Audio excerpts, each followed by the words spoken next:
한국경제TV 생생한 실전 투자 정보 와우퀴. 월 5,000원 커피값으로 투자 정보가 내 손 안에 배달됩니다. 와우킥 N에서 만나요. 노후에 금수저로 산다는 건 그 기준선은 어느 정도 선으로? 금융자산 10억이 되게 쉽지 않아요.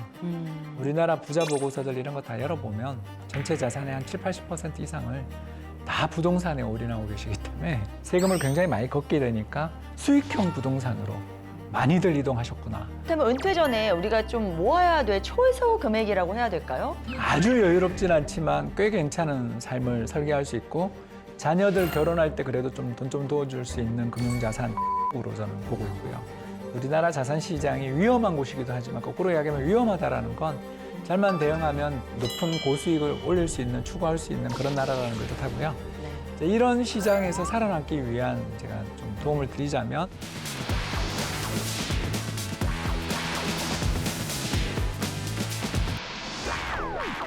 사람들은 늘 부자가 되고 싶다라는 말을 입버릇처럼 하곤 하죠. 하지만 더 중요한 건 돈을 얼마나 벌었느냐가 아니라 그 돈이 얼마나 오래 그리고 얼마나 잘 돌고 있느냐겠죠. 결국 돈의 흐름이 노후의 품격을 만든다 이렇게 봐야 할 것 같은데요.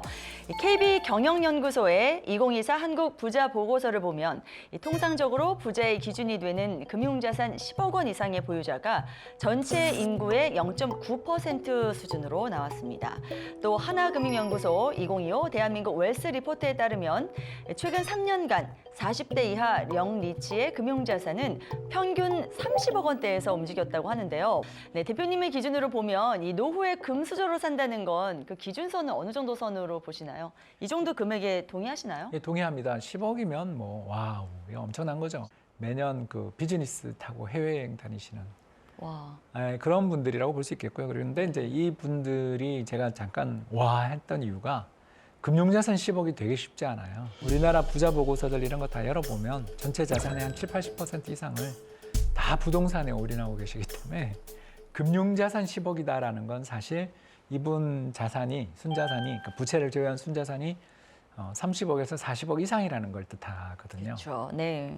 그러니 진짜 부자들이고 상위 1% 부자라고 보실 수 있고 상위 1% 부자들은 충분히 거기다 골든, 금태족이다. 네. 금수저다, 노후 금수저다 붙일 수 있고 우리의 목표인 것 같습니다. 네. 한 통계에 따르면요, 상위 1% 가구의 재산소득 비중이 전체 가구 평균의 약 5배에 달한다라고 하더라고요. 결국 핵심은 내가 일하는 게 아니라 돈이 일하게 만드는 구조인 것 같습니다. 노후에 이 금수저로 사는 사람들은 이 어떤 방식으로 돈이 흘러들어오게 만들어서 이런 결과를 낳게 된 걸까요? 일단 사업하신 분들이 제일 많고요. 두 번째가 고소득자들, 전문직들. 이제 세 번째가 그 밖에 이제 여러 가지 이벤트들, 결혼이 그런 것도 많잖아요. 네. 그래서 이제 이런 쪽으로 쭉 만들어 오신 것들을 발견할 수가 있고, 근데 이제 이분들의 그 전체 자산에서 한 70~80%가 부동산인데 자가 주거용 부동산, 이게 워낙 부자니까 그런데요. 자가 주거용 부동산은 또 한 40%밖에 안 되더라고요. 그럼 나머지 30~40%가 다 수익형 부동산. 그래서 저희도 자문 오시는 분들의 고민들 중에 하나가 내가 가지고 있는 건물을 어떻게 할까라고 이렇게 자문을 주시는 저한테 이제 이렇게 부러움을 유발하는 그런 분들이 굉장히 많이 오십니다. 그래서 이분들의 이제 특성을 보면 우리나라는 한국 부자들은 지금까지는 거의 부동산에 파킹했고, 그리고 부동산 가격의 상승으로 부동산 부자가 되고, 이 부동산 부자가 되고 자기 집에 대해서 특히 최근에 정부가 세금을 굉장히 많이 걷게 되니까 수익형 부동산으로 많이들 이동하셨구나 라는 걸 느낄 수가 있어서, 그래서 이분들의 재산 소득의 상당 부분은 캐피탈 게인, 매매 가격 차익뿐만 아니라 임대소득이다. 이렇게 말씀을 드릴 수 있습니다. 이래서 우리가 부동산 쪽으로 꿈을 쉽게 포기하지 못하나 봐요. 특히 갓물주라고. 네. 가장 이상형 건물주. 그렇게들 보시는 것 같아요. 그래서 우리나라, 저는 동의하지 않는데, 저는 이거에 대해서 그렇게 동의하지 않는 편인데, 이런 형태로 자산을 일구신 분들, 그리고 이걸 잘 운영하시는 분들을 굉장히 많이 배워서 현재까지, 지금까지는 이게 대세였다. 네. 근데 저는 앞으로 바뀔 거라고 생각하는 쪽이고요.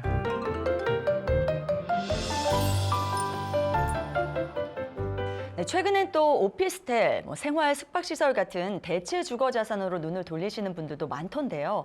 이 규제가 덜하고 진입장벽이 낮은 장점 때문에 그런 것 같습니다. 이런 대체형 자산에 대해서는 어떻게 보시나요? 능력 되는 분들은 접근해도 된다. 그러니까 건물이랑 비슷하다. 네. 그러니까 가장 제가 잘 못하는 분야가 어디냐면 상가랑 꼬마 빌딩 투자를 저한테 와서 자문을 구하시는 분들한테 제가 다른 분들을 소개시켜드려요. 아, 그래요? 왜? 네. 그러니까 그만큼 이 두 분야가 어렵기 때문에. 왜 상가가 어렵냐 하면 우리나라 최근에 집을 지을 때 전체 용적률 이런 것 중에서 예전에는 10%, 15%만 상가 비율이었다면 최근엔 20%, 25%까지 상가 비율 높여서 송도나 세종시 가보면 새 건물들이 그렇게 많이 들어와 있고 사람들이 수십만 명이 살고 있는 거대 도시에 상가가 텅텅 비어 있는 거 보셨을 겁니다. 네네. 근데 그게 왜 그러냐 하면 분양가를 못 올리니까 상가를 많이 팔아서 수지를 맞추려는 그런 의도 때문에 이런 일들이 벌어지고 있는 거거든요. 그만큼 상가 공급이 말도 못하게 늘어난 상황에서 2020년 코로나 이후에 우리가 비대면 세상이 왔다가 그 뒤로도 우리가 새벽 배송 없이 못 살잖아요. 네. 이런 세상이 왔다라는 거죠. 그런 것처럼 사회의 변화를 잘 읽지 못하시면 최근에 지산이 어떻게 됐는지 다 봤잖아요. 그런 걸 보면 공부가 진짜 많이 필요한 분야다. 네. 그래서 제가 그림 하나 가져왔는데 바로 한국의 아파트 가격과 단독주택 가격의 흐름을 보여드리는데 이런 비슷한 일들이 벌어졌던 산업이 여기 단독주택인 거죠. 1990년 그러니까 1기 신도시를 전후해서 국민주택 200만 호를 건설하면서 우리나라 한국 사람들이 살고 있던 주거의 여건들에서 아파트는 되게 마이너한 곳이었는데 이게 갑자기 메인스트림이 되고 한국이 아파트 공화국이 딱 된 다음부터 그때부터 아파트 가격이 오를 때 단독이 따라간 적이 없다. 그래서 지난 한 3, 40년 동안 아파트 전국의 평균 아파트 가격은 한 6배 정도 났다면 전국의 그 단독주택 가격은 80% 올랐거든요. 근데 이 지난 30년 동안 물가가 두세 배 올랐다는 걸 감안하면 사실 정말 재개발 가능성이 있는 단독주택이라든가 임대가 엄청 잘 되는 지역에 다가구를 만들 수 있었던 단독주택들을 보유하신 분들 일부를 제외하고는 인플레이션도 이기지 못하는 처참한 성과를 기록했다라는 걸 우리가 알 수 있는 거죠. 네. 결국 그 흐름, 시대적인 흐름이 바뀌었을까? 아파트만 좋아하는 이 흐름이 앞으로는 바뀔까? 저는 쉽지 않다라고 보는 쪽인 거죠. 그래서 정말 면밀한 투자, 그리고 이쪽이 앞으로 사람들이 정말 많이 모여들고 내가 이걸 팔 때 이걸 누군가가 사줄 만한 새로운 신규 수요가 이쪽에서 생길 것인가. 지역별로 공부가 굉장히 많이 필요한 분야가 바로 이 분야가 아닌가 생각합니다. 그래서 저는 저라면 안 한다. 대체형 자산이 그만큼 어렵다 이런 말씀이시죠? 그리고 정부 규제가 너무 자꾸 바뀌어요. 아, 아시는 것처럼 이런 자산들의 특징이 또 주차 규정입니다. 이거 주차 규정 잘 모르시고 투자하시면 큰일 난다. 그러니까 주차될 수 있지 않습니까? 이런 것들이 특히 도생이라든가 이런 것들 생수 보시면 다 주차장이 적잖아요. 그래서 얼마 전 마곡에 있었던 도생 같은 경우도 주차장 설비들 만들기 위해서 주변 지역에서 주차장 끌어오고 난 다음에 전환했던 거 기억나실 것입니다. 이게 다 주차장 관련돼 있는 이슈들이기 때문에 네. 과연 한국 현대 사람들이 차 없이 지하 주차장 없는 곳에 가서 살 것인가? 그리고 거기를 누군가가 부자가 더 부유한 사람이 사줘야 가격이 오를 텐데 부유한 사람들이 주차장 없는 데서 살 것인가? 이 질문을 스스로에게 해봐야 되는 거죠. 정말 어렵고 난이도가 높은 투자 수단이다. 그래서 분명히 옥석 구분을 잘하는 분들은 대박을 낼 수 있으시겠지만 저는 그 능력이 없어서 그래서 저 정도의 이쪽 분야의 초보자들 잘 모르시는 분들은 투자에 신중하시라고밖에 말 못 드리겠습니다. 자, 결국 돈이 일하는 구조를 만들려면 먼저 시드머니, 즉 종잣돈이 있어야 될 텐데요. 제가 첫 질문에서도 KB 경영연구소의 한국 부자 보고서를 예를 들었지만 그 보고서에서 한국 부자들이 평균 7억 4천만 원을 종잣돈으로 생각한다고 하더라고요. 이 종잣돈을 만든 시기는 평균 42세. 이것 또한 굉장히 반성이 됩니다. 또 흥미로운 거는 종잣돈을 만든 방법이 1순위로는 지금 말씀하신 것처럼 사업 수익, 그리고 2순위로는 부동산 투자 수익, 그리고 그 다음이 상속과 급여 소득의 순으로 나왔는데요. 이 현실적으로 이 부동산 투자로 수익을 내기가 굉장히 어려워진 그런 상황이고, 지금 우리는 사실 대부분이 급여 소득으로 이렇게 모으고 있는 상황인데, 그렇다면 은퇴 전에 우리가 좀 모아야 될 최소 금액이라고 해야 될까요? 그 시드머니는 어느 정도로 봐야 될까요? 최소라기보다는 이제 은퇴죠. 아주 여유롭진 않지만 꽤 괜찮은 삶을 설계할 수 있고, 자녀들 결혼할 때 그래도 좀 돈 좀 도와줄 수 있는 금융자산 6억으로 저는 보고 있고요. 이것도 굉장히 큰 돈입니다. 사실 왜 그러냐면 우리나라 이제 부자 기준 이런 거 보면 커트라인 상위 10% 커트라인이 10억이에요. 그런데 이제 10억인데 그 중에 부동산이 대부분일 테니 금융자산은 2억, 3억도 안 될 수도 있죠. 이제 그런 걸 생각하면 사실 이 6억도 굉장히 큰 돈이라고 볼 수 있습니다. 저는 이제 이 6억을 이야기할 때 여러분들한테 많이들 말씀드리는 게 부동산에 대한 집착만 버리면 6억 만들 수 있다. 이렇게 이제 저는 종종 이야기를 하는데요. 왜 그 6억이라는 돈에 대해서 이렇게 하냐면 제가 2018년 말에 모 증권사 이제 그만두고 파이어를 선언할 때 요 정도 금융자산을 만들어 놓고서 제가 파이어를 했거든요. 물론 이제 그 뒤에 운이 따라서 왜냐하면 2019년 장이 폭락했다, 2020년 그렇게 급등하는 과정에서 더 이제 성과를 내긴 했는데 그 정도 자산이면 충분히 저는 6억을 가지고 6억이면 충분히 가능하다라고 생각하는 게 아까 부자분들은 6에서 7% 수익도 충분하지만 저희들은 좀 노력만 하면 자산 배분 투자나 이런 여러 가지 약간의 스마트한 공부 좀 하면 저는 한 8에서 10% 정도 성과를 낼 수 있다라고 생각을 했고 사실은 그보다 더 내고 있거든요. 그렇기 때문에 얼마든지 저는 6억 정도의 금융자산이면 자산을 아무리 인출해도 원금이 고갈되지 않는 그런 부의 엔진들을 좀 만들어낼 수 있지 않을까 생각하고 있습니다. 네, 지금 박사님께서 6억을 가지고 파이어 하셨다고 하셨는데 맞습니다. 이 영어로 파이어를 말씀하시는 거죠. 근데 요즘 이 파이어족이라고 해서 또 유행이지 않습니까? 요즘 굉장히 맞습니다. 젊은 층에서도 평생 일하는 거 싫다 하면서 평생 쓸 돈을 계산해서 30, 40대 이미 은퇴를 꿈꾸는 그런 젊은이들 많이 계셔서요. 그럼 그분들도 최소 한 6억 정도 가지고 시작을 한다면은 굉장히 가능성이 있는 이야기라고 볼 수 있는 건가요? 그분들은 사실 더 적어도 되죠. 왜냐하면 파이어 관련된 책을 좀 읽어봤는데 파이어의 핵심이 소비를 줄이는 거더라고요. 네. 네. 굉장히 그래서 힘든 건데요. 젊을 때 소비를 보더라고요. 줄이는 게. 그렇게 네. 보더라고요. 그래서 월 200만 원 안 쓰기 뭐 이런. 아니 뭐 그렇게 할 거면은 그냥 밥 안 먹기 이렇게도 갈 수 있겠어요. 저는 근데 커피 없이는 못 사는데 어떻게 사는지 모르겠어요. 그래서 이런저런 거 따지면 한 6억 정도면은 충분히 넉넉하다. 내가 여유 있게 먹고 싶은 거 먹으면서 모아갈 수 있다는 말씀이신 거죠. 뭐 1년에 한 번 정도 또 해외여행도 가능합니다. 네. 결국 이 시드머니에서 핵심은 두 번째 엔진이라고 볼 수 있을 것 같은데요. 현실적으로 이 월급 외의 수입원은 어디서부터 만들어야 될지 그것도 좀 조언 부탁드릴게요. 저는 우리나라가 그 투자하기 되게 좋은 나라라고 생각하는데요. 그게 이제 투자하기 좋은 나라라는 게 가진 의미가 뭐냐면 죽었다 살았다 하기 때문에 돈 가진 사람이 돈을 벌기 쉬운 구조다.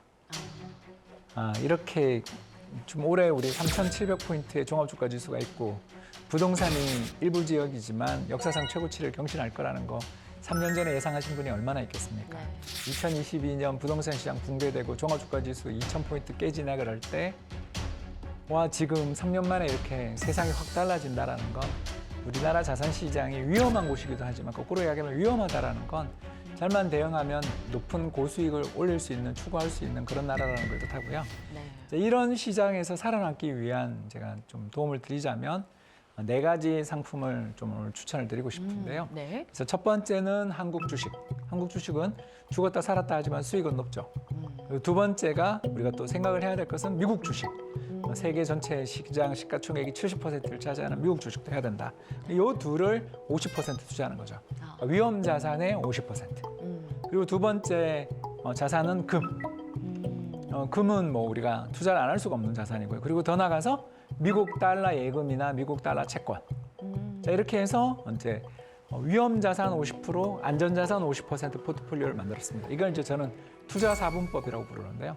이런 투자 4분법을 지금 추천할 수 있는 이유가 뭐냐면 해외에 계좌 팔 필요도 없이 국내에 상장되어 있는 ETF만으로도 충분히 투자가 가능합니다.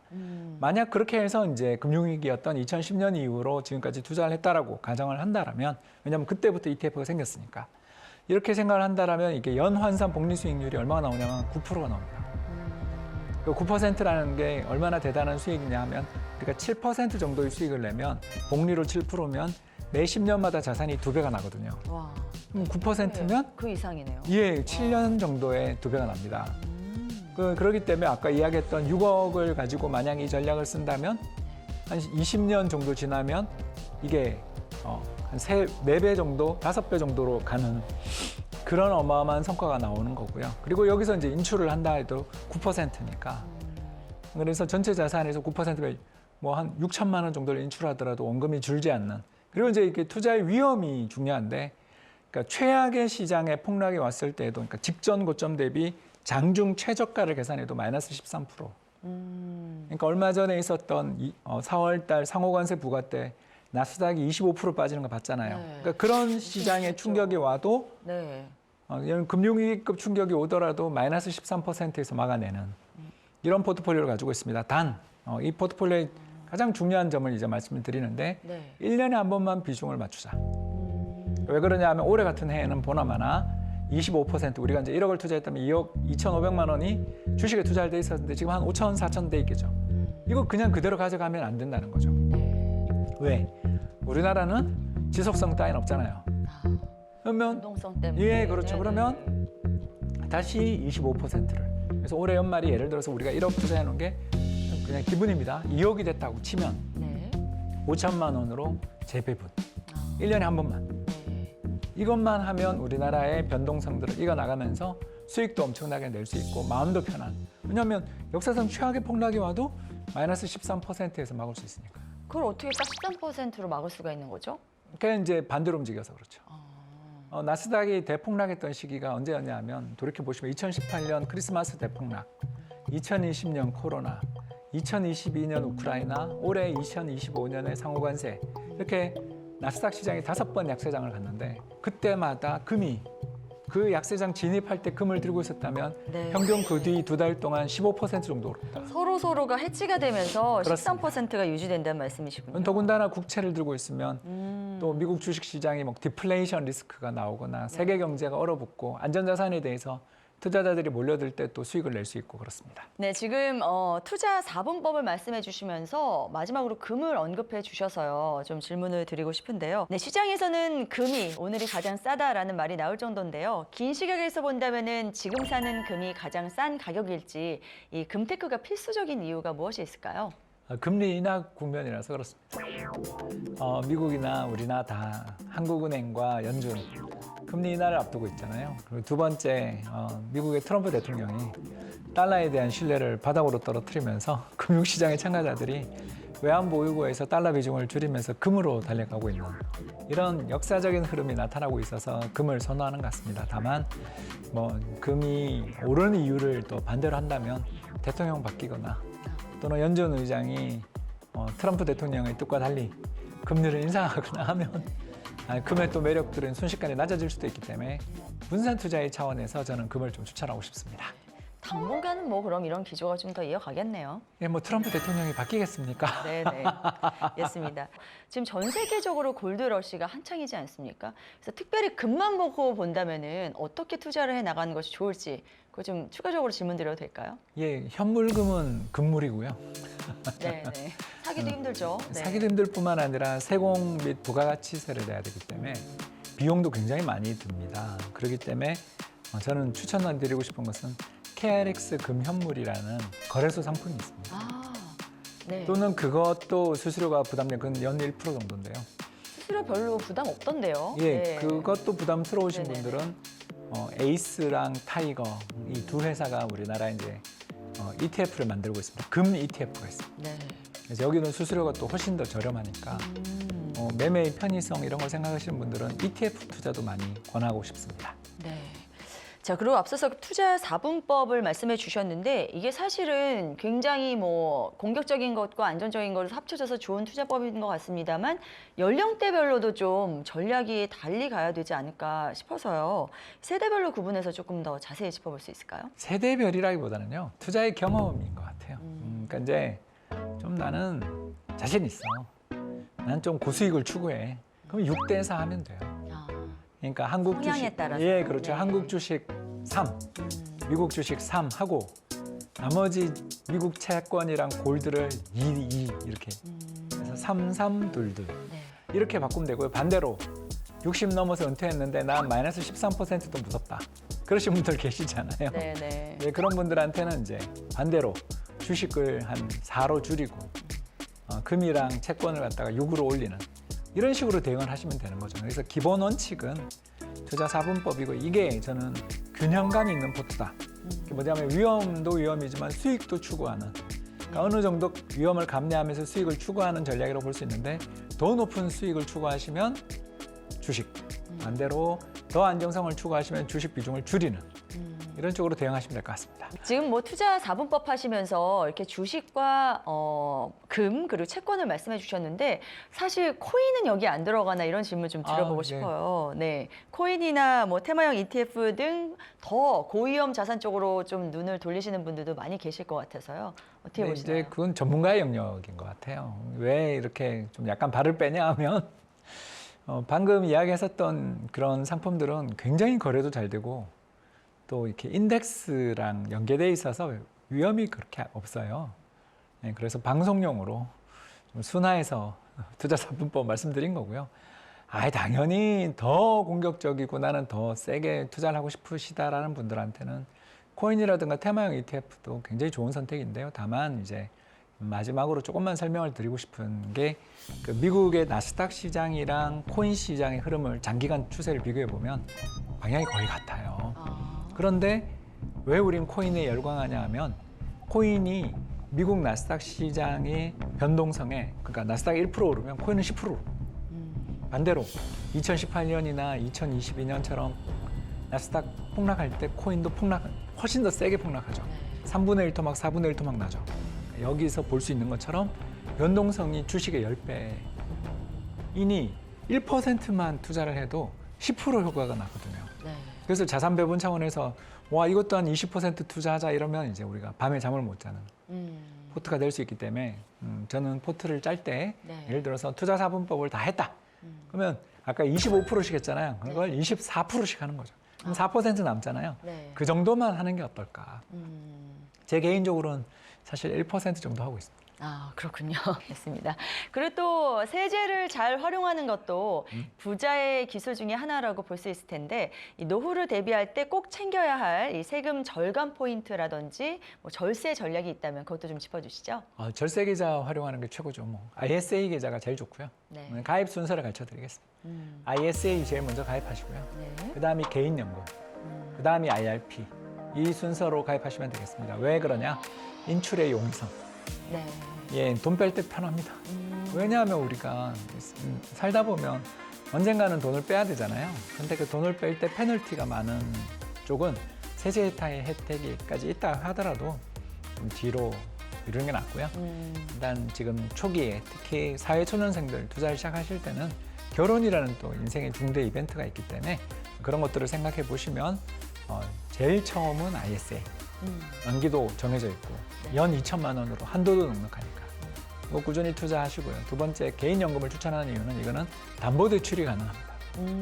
연금 자산을 담보로 해서 대출이 가능한 증권사들이 있으니까 꼭 활용하시고요. 네. 마지막 세 번째 IRP는 이제 페널티가 너무 세니까 대신 연말정산 혜택은 풍부하지만 좀 길게 보시는 분들에게 IRP를 추천드립니다. 네, 이 순서도 꼭 참고해 보시기 바랍니다. 오늘 방송을 보시면서 그럼 나는 지금 뭐부터 시작해야 될까 이렇게 고민하시는 분들 많으실 것 같아서요. 이 노후 금수저로 가는 첫걸음 바로 지금 할 수 있는 딱 한 가지를 대달라라고 질문을 드린다면 어떤 답을 주시겠습니까? 빨리 해외 증권계좌 열어서 VNQ라도 하나 사보시는 게 어떨까. 이런 게 어떤 상품인지 한번 돈 100만 원만이라도 거래 한번 해보시면. 그러니까 그냥 좋네 이래봐야 공부가 안 되더라고요. 저는 투자를 조금은 해봐야 공부의 시작 같아요. 네. 그래서 지금까지 말씀드린 건 다 연금저축계좌를 비롯한 절세계좌는 해외 ETF 투자가 안 되잖아요. 그렇기 때문에 해외 증권계좌도 한번 열어보시고 투자를 함에 있어서 한번 뭐 예를 들어서 적립투자도 한번 해보시고 하면서 돈을 모아 나가면서 아 이런 게 있구나 이게 정말 괜찮네 야 이건 진짜 나 돈 있으면 좋았을 걸 라는 생각들을 가지면서 의지를 갖게 되고 약간의 마음의 훈련을 갖게 되는 과정을 거치기 때문에 말로만 해봐야 소용없고요. 지금 당장 소액이라도 계좌를 파서 조금 투자를 해보시고 관찰해 보시기를 꼭 부탁드리고 싶습니다. 네, 저도 지금 대표님 말씀 들으면서 엄청나게 필기를 했는데 이걸 바로 하나라도 좀 실천해보는 그런 자세 한번 가져보도록 하겠습니다. 잠자는 동안 돈을 벌 방법을 찾지 못하면 죽을 때까지 일하게 될 것이다. 가치 투자의 대가 워렌 버핏이 한 말인데요. 결국 노후의 격을 결정하는 건 돈의 크기가 아니라 그 돈이 흘러가는 방식의 차이입니다. 여러분의 돈은 지금 단순히 쌓이고 있나요? 아니면 여러분을 위해 열심히 움직이고 있나요? 노후의 격을 결정하는 돈의 시스템, 급변하는 부의 흐름을 신박한 통찰로 풀어주시고 현실적인 부의 로드맵을 제시해주신 부의 나침반 홍준호 대표님과 함께 이야기 나눠봤습니다. 오늘 말씀 대단히 고맙습니다. 감사합니다. 감사합니다.